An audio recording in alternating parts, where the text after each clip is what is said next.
call this month's Personnel and Compensation Committee meeting to order, please. I'm going to ask you to please silence all of your cell phones. A copy of the agenda of this meeting may be found on the county website under the tab for legislature. Again, please silence all electronic devices. Can I please ask you to rise for a moment of silent meditation and a pledge to our flag.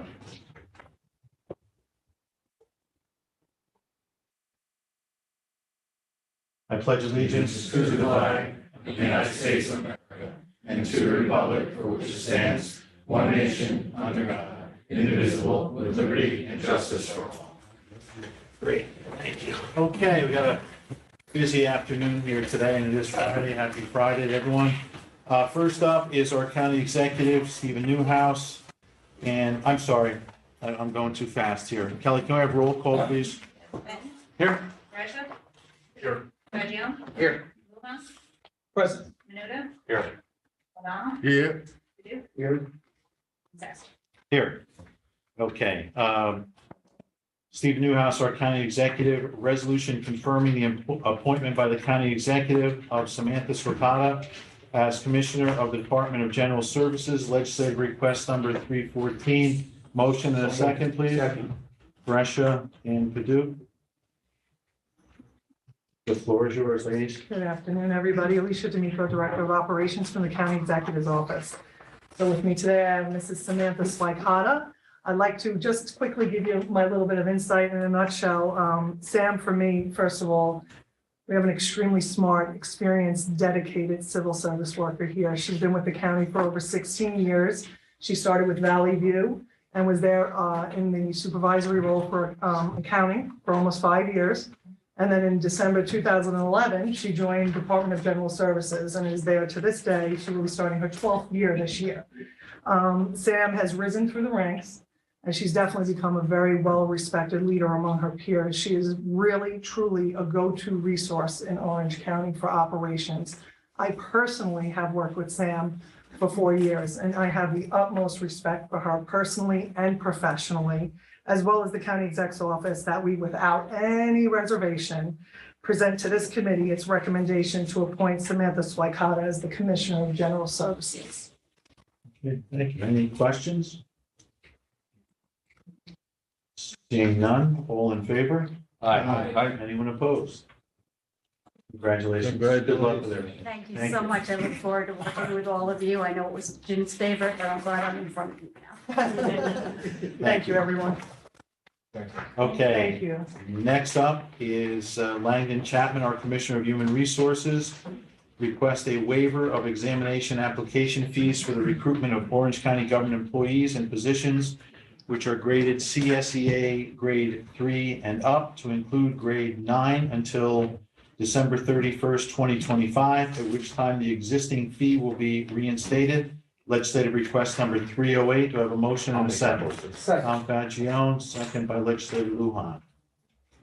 Commissioner, floor is yours. Chairman, I think you just stated it quite articulately. We're just trying to find ways to encourage people to apply for county employment. We're talking about these lower grade positions from grade 3 to 9. If you just think logically about what it takes to apply for a job, I want to go work as a clerical person at Bob's law office in downtown.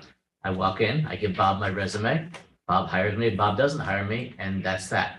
You want to work as a clerical person here in the county government that you have to pass a test for. You're going to fill out a form. You're going to pay a $25 fee. You're going to wait. You're going to eventually take a test.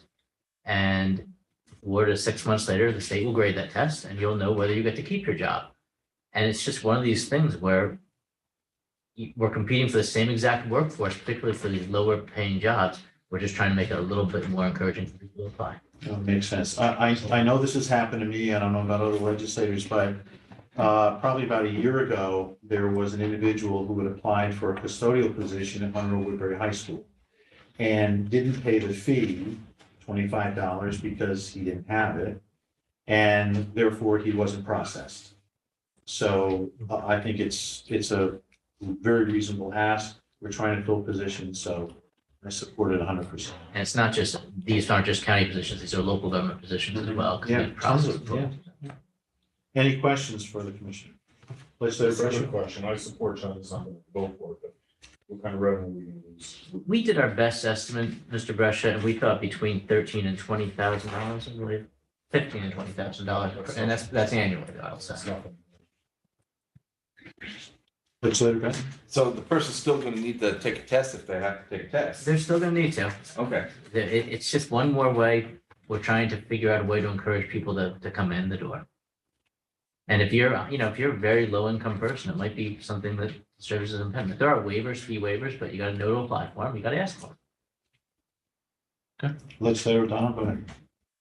So that to me sounds like a lot of money compared to $25 per person. We have that many people putting in for these jobs that we're gonna lose that much money.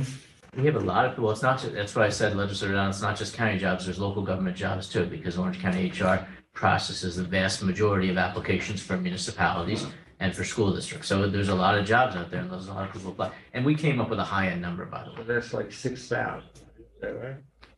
Yeah, $25 Yeah, times yeah. I'm a 6,000. lawyer, I don't do Least. math, but I'll take your word for it.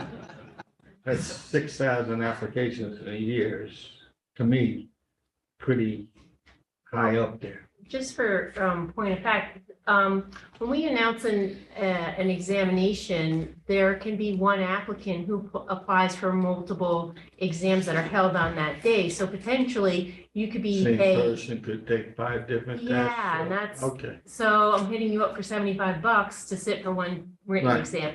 okay, thank you. Thank you, Jim. Go ahead. Just so I'm understanding, so even though it's maybe 6,000 or whatever, it's countywide.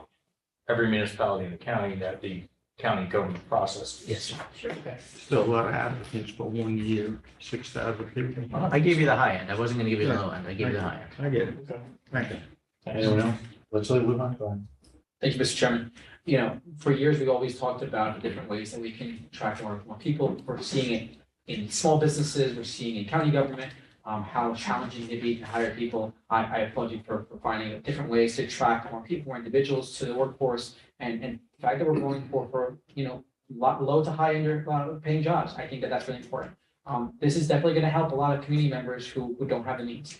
So I think it's definitely proactive. And again, I applaud you and I'm fully supportive. So I thank you for it. Thank you. Michael, go ahead. Thank you, Jim. How this reads, though, it seems like the fees are only for county government employees. As you said, municipalities and school district, they aren't going to get the grade? No, everybody will get the break. We process every school district, but the city school districts and every, This says for county government employees in position, they've got to be county employees already? so no, what happens is a lot of the titles are the same.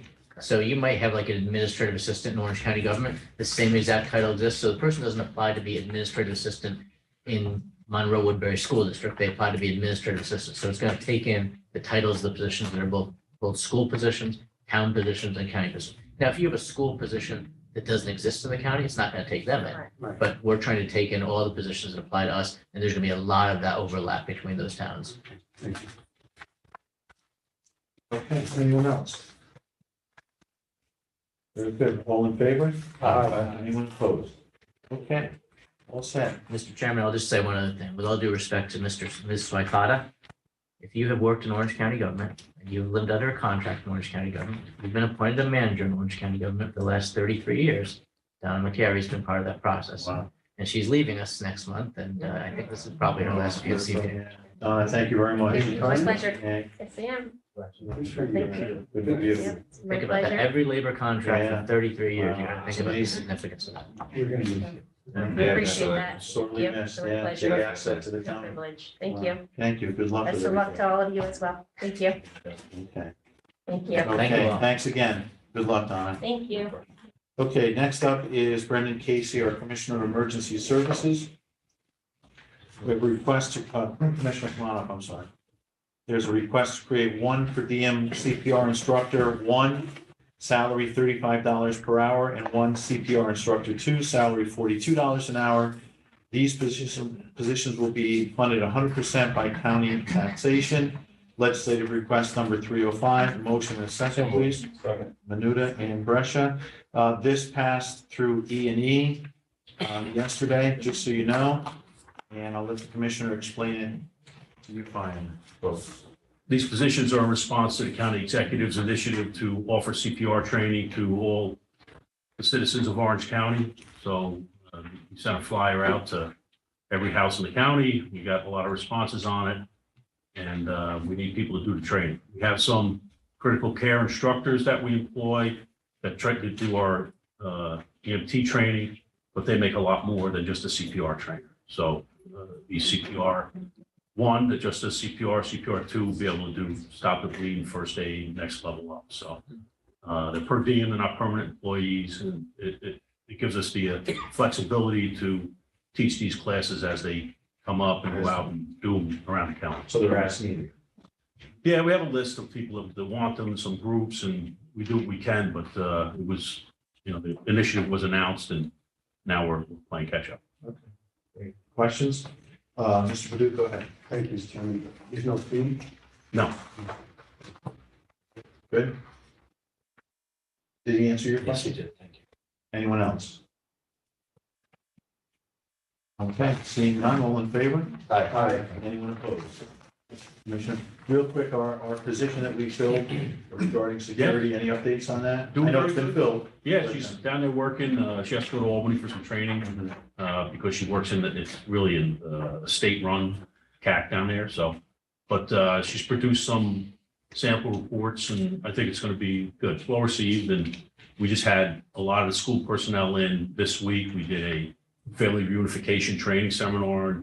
A lot of schools were there, kind of what happens in the aftermath of a disaster. How do you do family assistance and all that? So the schools are, they really have been very responsive to what's going on with public safety. We had a big drill at BOCES. Almost every school district participated. So it's good to see. But we lost a good friend with Bill Hecht over there in BOCES. So hopefully we get a good replacement. He's really our conduit out to the schools. So, but yeah, she's working on it also.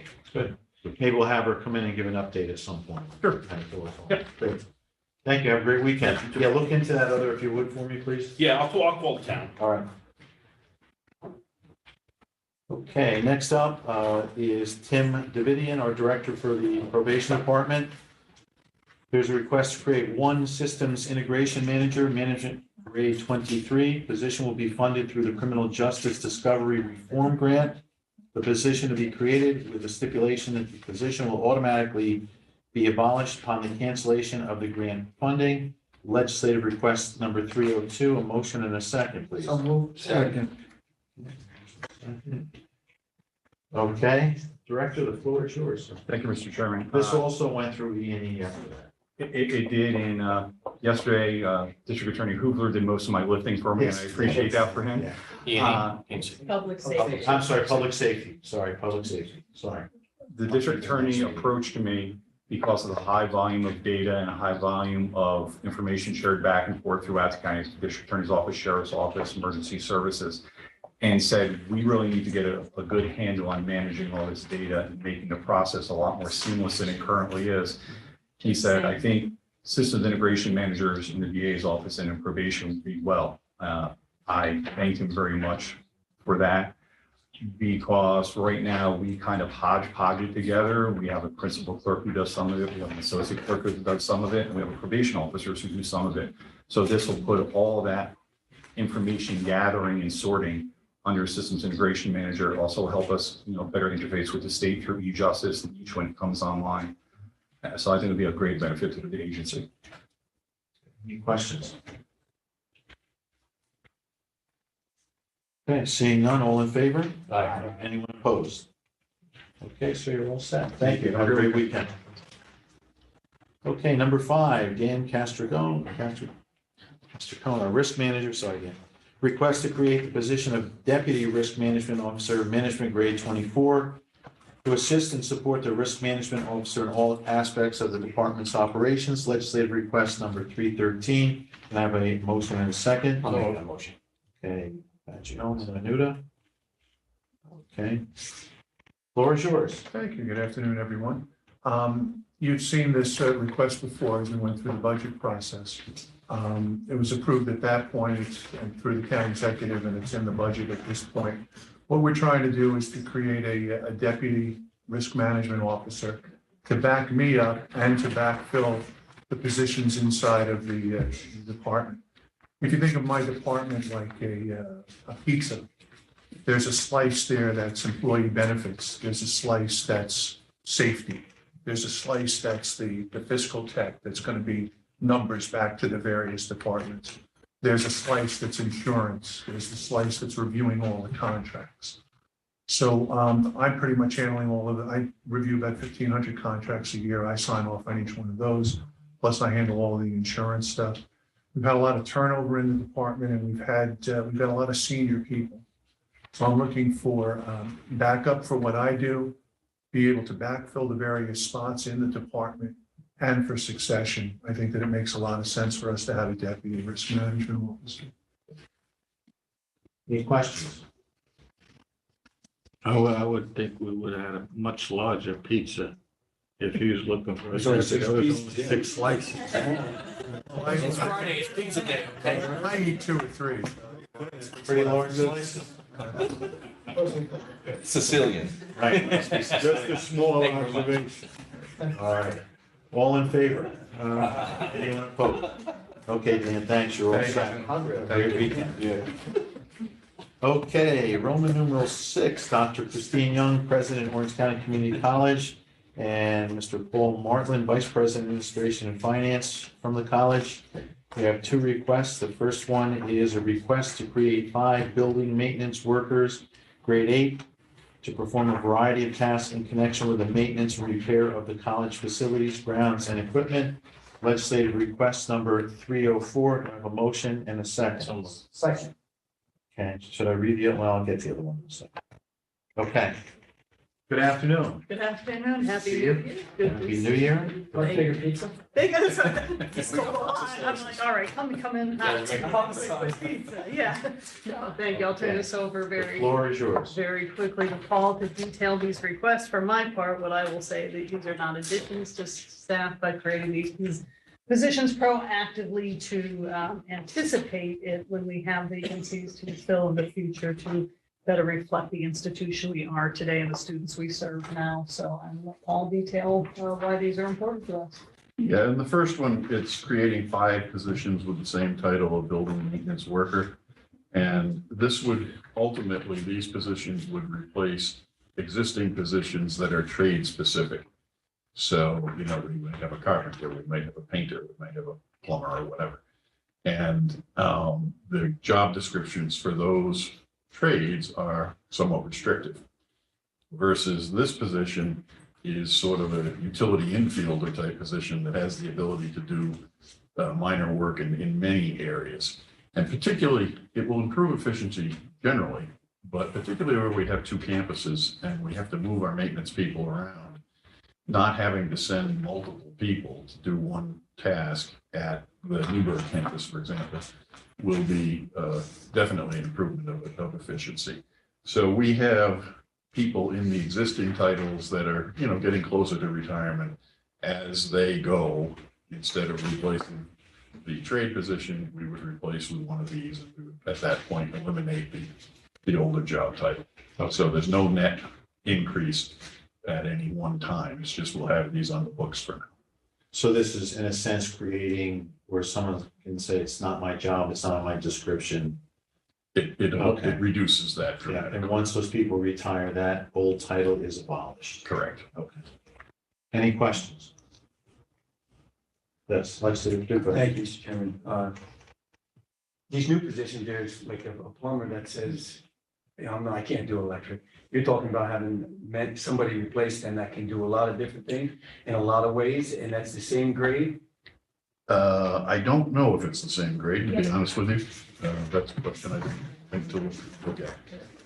And I will say this, I generally made the statement about trades there. There are some trades that are governed by licensing as well.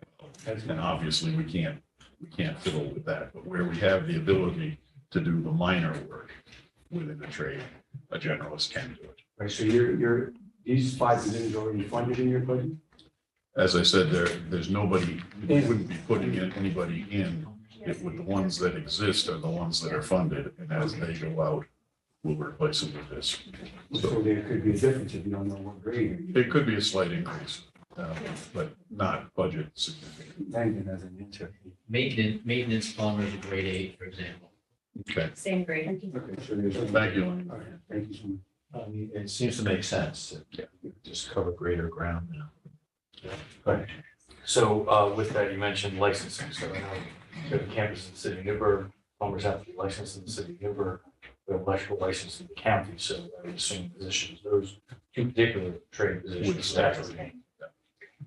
That would be the non-licensed trade positions. Anyone else? Okay, all in favor? Anyone opposed? Okay, folks, thanks for coming. Have a good week. Oh, I'm sorry. Second, request to, Joe, I'm trying to move things along. Request to create one full-time and one part-time receptionist, Spanish, English-speaking, grade 6 positions. These positions are needed for the ever-growing Hispanic student population and the ESL HSE programs. Legislative request 304. So moved. Second. Similar situation here. We're not looking to fill these positions immediately. But what we have found, as you know, the college is a Hispanic serving institution. You obviously understand the demographics of the county and our potential students.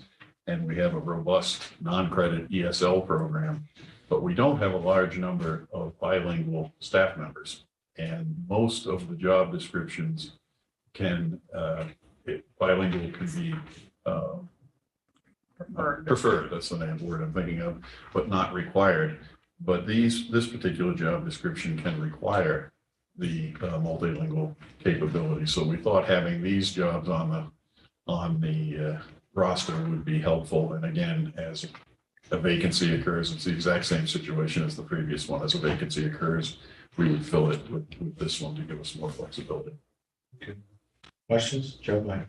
So if I heard that properly, so this would take a receptionist who may not speak another language, that would go away, and then this, if it's ratified, would then require anyone going into that position to be bilingual, therefore. Correct. So anyone who doesn't speak another language cannot apply for that job. Correct. Okay. Anyone else? Majority Leader, I'm sorry, Chairwoman. Sorry, it's Friday afternoon. Thank you. Do you anticipate that either one of these positions, you said you're going to replace them, do you anticipate any movement this year in 2023? I believe there is an expectation that there will be a couple of vacancies this year, so I would think that this would happen this year. So this is a timely. Yes. Thank you. Anyone else? Okay, all in favor? Aye. Anyone opposed? Okay, folks, thanks. Have a great weekend. Thank you.